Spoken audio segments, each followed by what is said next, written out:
어느 날 문득 이게 거울을 다 뭐야? 봤는데 팔다리는 가늘어지고 말도 안 배만 볼록 돼. 튀어나온 내가 왜 이렇게 거미 살이 같은 내 모습에 쪘어? 놀라진 않으셨나요? 이건 나이살이 아니라 우리 몸이 보내는 마지막 비명입니다.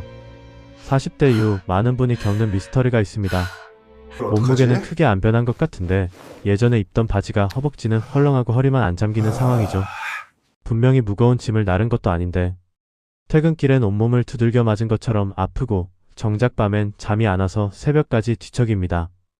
여러분의 노력이 부족해서가 아닙니다. 우리 몸속 생존 스위치가 고장나면서 근육을 녹여 뱃살로 보내는 이 호르몬 때문입니다. 더 큰 문제는 여기서부터입니다. 몸이 이렇게 변하니까 운동이라도 해야겠다며 억지로 헬스장에 가서 땀을 흘리거나 식사량을 대폭 줄여보기도 합니다. 하지만 고장난 호르몬을 그대로 둔 채 하는 노력은 오히려 독이 됩니다. 몸은 더 큰 위기가 왔다고 착각해서 남아있는 근육까지 몽땅 태워버리고 배에는 더 두꺼운 지방벽을 쌓아버리기 때문입니다. 열심히 살수록 몸이 더 망가지는 잔인한 악순환에 갇히게 되는 것이죠.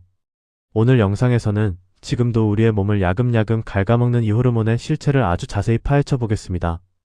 그리고 헬스장에 가거나 굶지 않고도 아주 담백한 생활 습관 몇 가지만으로 이 고장난 시스템을 리셋하는 법을 알려드리겠습니다. 평생 가는 나이살인 줄 알고 포기하셨다면 오늘 영상이 여러분의 남은 인생을 바꾸는 중요한 전환점이 될 것입니다. 범인의 정체, 근육을 녹여 뱃살로 보내는 코르티솔.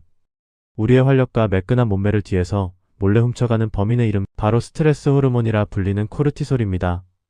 원래 우리 몸은 위기 상황이 닥치면 이 호르몬을 내보내 비상에너지를 만듭니다. 문제는 40대 이후부터입니다. 젊을 때는 이 호르몬이 나와도 금방 회복되지만 중년의 몸은 회복 탄력성이 급격히 떨어집니다. 직장과 가정에서 24시간 쏟아지는 스트레스는 우리 몸의 피상배를 고장냅니다. 몸은 지금이 전쟁터라고 착각하고 에너지를 모으기 시작하죠. 이때 가장 무서운 일이 벌어집니다. 여러분이 먹은 음식들이 에너지로 쓰이는 게 아니라 코르티솔의 명령에 의해 몽땅 내장 지방으로 직행하는 겁니다. 심지어 코르티솔은 에너지가 부족하다고 판단하면 중년 건강의 최후 보루인 허벅지 근육까지 녹여서 혈당으로 바꿉니다. 그리고 그 당분을 다시 배에 차곡차곡 쌓아둡니다. 평범하게 먹어도 다리는 가늘어지고 배만 나오는 거미형 체형이 되는 건 여러분의 몸이 지금 코르티솔 이걸 때문에 어떡하지? 비상생존 모드에 들어가 있다는 증거입니다. 나도 모르게 손이 가는 가짜 허기의 함정. 난 많이 안 먹는데? 라고 생각하시지만 스트레스를 받으면 코르티솔이 우리의 뇌를 해킹합니다. 코르티솔 수치가 높으면 뇌는 즉각적인 에너지를 보충하라고 명령을 내리고 우리도 모르게 평소보다 조금 더 자극적인 맛, 단맛, 탄수화물을 찾게 만듭니다. 이건 여러분의 식탐이 아니라 고장난 호르몬이 보내는 가짜 배고픔 신호입니다. 이 신호에 속아 음식을 섭취하면 인슐린이 폭발하고 코르티솔과 손을 잡고 지방을 더 꽉꽉 저장하게 됩니다. 결국 적당히 먹는다고 생각해도 몸 안에서는 지방 저장 파티가 열리는 셈이죠. 피곤한데 잠은 안 오는 부신 피로의 미스터리. 40대 이상 분들이 가장 고통스러워하는 것이 바로 자도 피곤한 것입니다. 분명 몸은 녹초가 되었는데 막상 누우면 정신이 또렷해져서 스마트폰을 뒤적이다 새벽을 맞이하곤 하시죠. 이건 여러분의 호르몬 공장인 부신이 한계에 다다랐다는 신호입니다. 정상적인 코르티솔 리듬은 아침에 높고 밤에 낮아야 합니다. 하지만 하루 종일 긴장 상태로 지내는 중년의 몸은 이 리듬이 뒤집혀버립니다. 낮에는 기운이 없어 커피로 겨우 버티고 정작 쉬어야 할 밤에 코르티솔이 뒤늦게 터져나와 숙면 호르몬인 멜라토닌을 막아버리는 겁니다. 이 악순환이 반복되면 뇌의 집중력이 떨어지는 브레인 포그 현상까지 나타납니다. 분명히 방금 무슨 일을 하려 했는지 까먹거나 복잡한 글이 눈에 들어오지 않는다면 이미 여러분의 부신은 비명을 지르고 있는 상태입니다. 내가 나태해서가 아니라 고장난 호르몬이 내 뇌와 몸을 지배하고 있는 상태인 거죠. 해결책 고장난 시스템을 고치는 5단계 리셋 전략.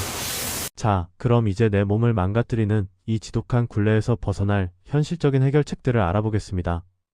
기운도 없는데 억지로 헬스장에 가서 몸을 학대하지 마세요.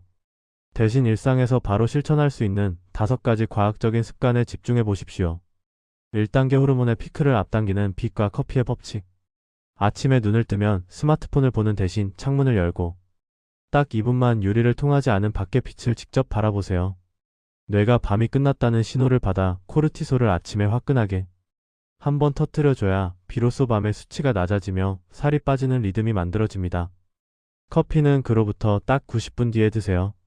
그래야 몸의 자생 시스템을 방해하지 않고 진짜 활력을 얻을 수 있습니다.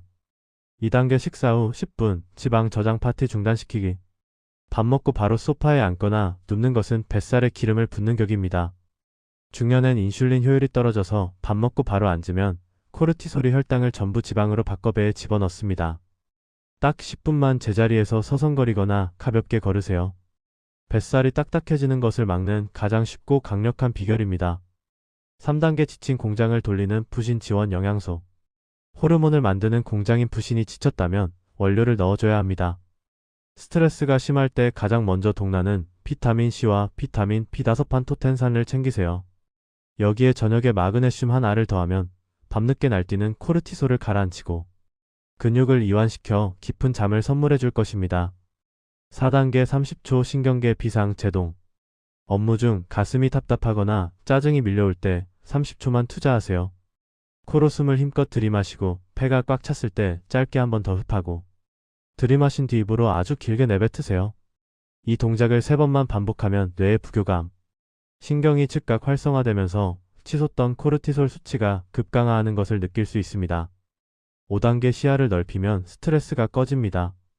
작은 화면에 시선을 고정하는 터널 시야는 뇌를 비상 상황으로 인식하게 만듭니다. 모니터를 보다가 숨이 막힐 때 잠시 고개를 들어 양옆, 벽 끝까지 다 본다는 느낌으로 시야를 넓게 벌려보세요. 시야가 넓어지는 순간 뇌는 즉각 안정을 찾으며 코르티솔 분비를 중단합니다. 돈 한 푼 안 들이고 호르몬을 조절하는 최고의 비결입니다. 우리는 그동안 거울 속의 내 모습과 줄어들지 않는 체중계를 보며 참 많이도 스스로를 채찍질했습니다. 나이 살은 어쩔 수 없나 보다. 내가 의지가 없어서 살이 찌나 보다 하고 말이죠. 하지만 오늘 보신 것처럼 여러분의 몸은 잘못이 없습니다. 오히려 그 힘든 세월을 버텨내기 위해 비상에너지를 짜내며 최선을 다해 여러분을 지키고 있었던 것입니다. 이제는 자신을 다그치는 대신 오늘 알려드린 작은 습관 하나부터 선물해보세요. 호르몬의 시계가 다시 정상적으로 돌아가기 시작할 때 당신의 몸은 다시 가벼워질 것입니다. 당신의 노력이 결실을 보는 그날까지 저도 함께하겠습니다. 오늘 하루도 정말 수고 많으셨습니다.